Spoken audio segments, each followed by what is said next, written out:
Hola, hoy vamos a meternos con un tema, un tema universal y bastante profundo. El miedo. ¿De dónde sale? ¿Se puede vivir sin él? Vamos a explorar esto basándonos en una charla muy interesante de Krishnamurti. Sí, Él menciona toda esa gama de miedos que creo todos reconocemos, ¿no? claro, El miedo a la oscuridad, a lo que piensen los demás, la inseguridad, el miedo a perder cosas, gente. incluso a la soledad, ese que a veces paraliza. Exacto. Parece que es, parte de ser humano. Sí, pero fíjate qué punto de partida tan potente plantea él. A ver, Dice, invertimos una energía y una inteligencia brutales en prepararnos para la guerra, ¿sabes? En planificarla. Y la pregunta es, ¿y por qué no ponemos esa misma intensidad, esa misma capacidad cerebral en entender y quizás disolver este miedo que llevamos dentro desde siempre? Es una buena pregunta. Y la idea no es tragarnos lo que digan otros. claro, Ni siquiera expertos o psicólogos, que, como dice él con un poco de ironía, a lo mejor están igual de asustados que nosotros. exacto. Se trata de descubrirlo por uno mismo. Va, a ver, vamos a desgranar esto un poco. Vale.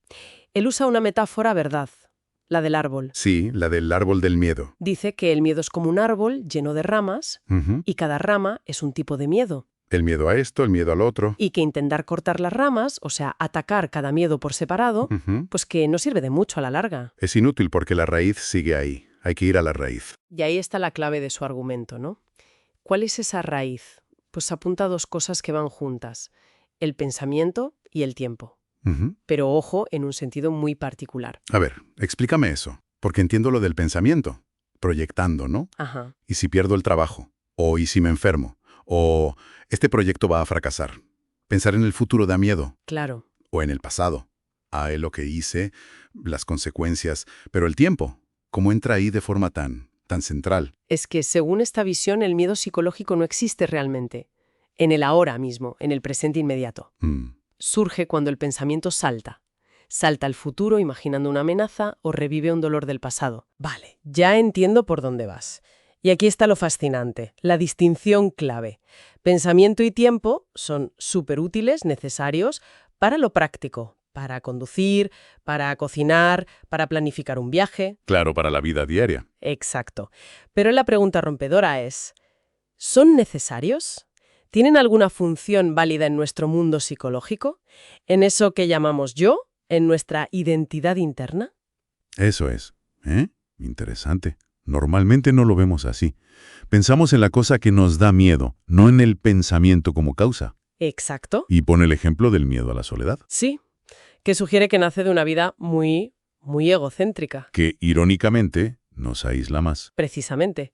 Y entonces, para huir de esa sensación de vacío, nos aferramos a personas, a grupos, a ideas, a lo que sea. Y la propuesta es mirar esa sensación, mirarla de frente, sin ponerle la etiqueta soledad, ver qué es realmente. Y el punto crucial aquí, y quizá el más difícil de pillar, es la percepción directa. Percepción directa. O sea, no pensarlo, sino... No solo entenderlo con la cabeza, es como una comprensión súbita, interna, visceral, de que el pensamiento y el tiempo, cuando los usamos para construir y proteger al yo, son la raíz del miedo. Si ves eso claramente, ¿Desaparece la necesidad interna de usarlos así? eso es. Pierden su poder psicológico. Entonces, si esa es la raíz, ¿qué propone él? Porque luchar contra el pensamiento, eso sería más conflicto, ¿no? Exacto, no se trata de luchar. Se propone una vigilancia, una atención constante. ¿Cómo? Que el cerebro se observe a sí mismo, como un halcón, dice él, que vigile, ¿Para qué? para pillar al pensamiento justo cuando empieza a crear esas proyecciones psicológicas, de futuro o pasado, donde no son útiles, donde solo generan, sufrimiento. Ah, vale. Y eso sería la verdadera disciplina. No reprimir, sino ¿Aprender? a aprender constantemente sobre uno mismo. Exacto. Entonces, resumiendo la idea central, el mecanismo profundo del miedo se activa cuando usamos el pensar para proyectarnos en el tiempo, pero no en lo práctico, sino en lo psicológico, en lo que toca nuestra identidad, nuestra seguridad interna. Justo. Y por eso el camino no es pelearse con cada miedo que aparece. Sino... Exacto. Sino comprender, percibir directamente ese mecanismo raíz, pensamiento, tiempo psicológico. Y cultivar una atención, una especie de alerta tranquila para que ese mecanismo solo funcione donde tiene que funcionar, en la vida práctica, sin crear ese ruido interno. Exacto.